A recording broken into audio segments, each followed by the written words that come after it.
Hello everyone. Here is a documentary about Ballycotton Lighthouse. We will also be talking about Cable Island and the MVL tap. Ballycotton Lighthouse is located in East Cork near Ballycotton and Garryvoe village.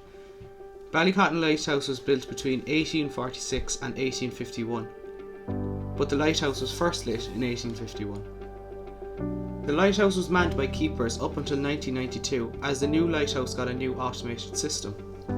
It was designed by civil engineer George Halpin, who was also responsible for the buildings of 60 other lighthouses around Ireland at this time. Builders of the lighthouse actually used resources from the island to construct the buildings they were going to build. Sandstone was quarried on the island, and this was the main material used in the construction of the tower, cottages and the boundary walls. Granite for the staircases, floors and balcony was brought in from the mainland.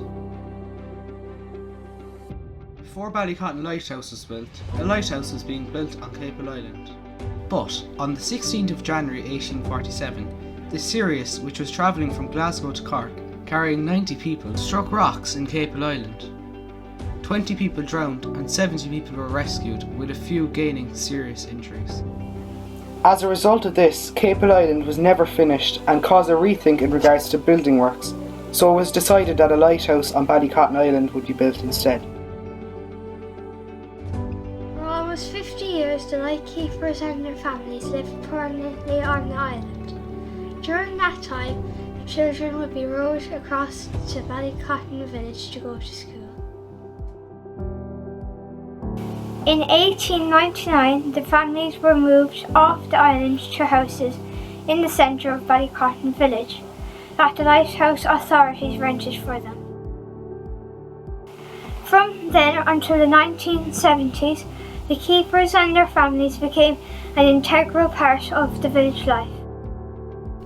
The last lightkeepers left the island in 1992, and since then the lighthouse has been monitored remotely from Irish Lights HQ in Dunleary.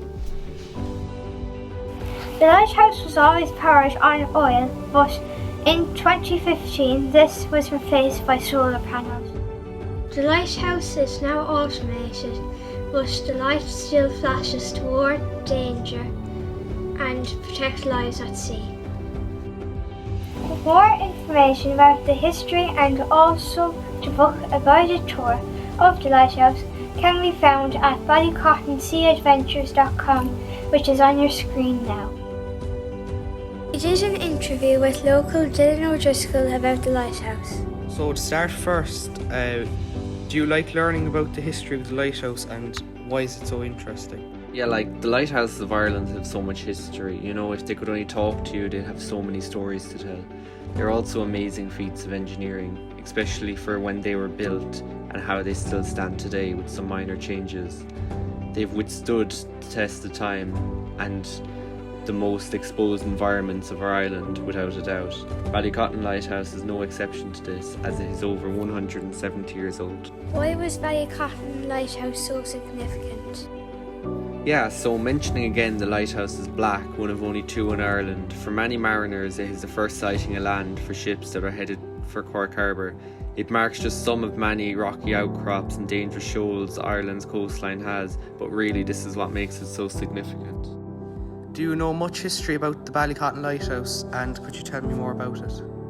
So going back to during the 1840s, there was much debate amongst mariners and merchants about the best locations for building lighthouses all over Ireland really, and Youghal and Ballycotton were no different. Cable Island was first considered as the best location, which is about 4 miles off Youghal. However, a significant shipwreck which occurred in January 1847 changed the opinions on where the lighthouse should be located. The paddle steamer Sirius, built in 1837, was the first paddle steamer to cross the Atlantic in 1838, which was and still is of course so significant today.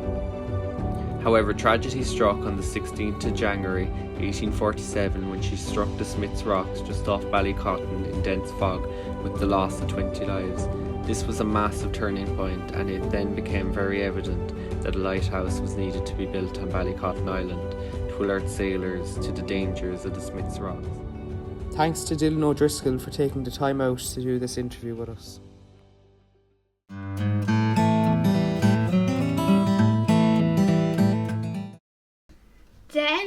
Malta was abandoned at sea by crew in October 2018 after the ship suffered an engine and fuel failure southwest of Bermuda in America. Since then, it began drifting across the Atlantic and now lies abandoned near Ballycotton.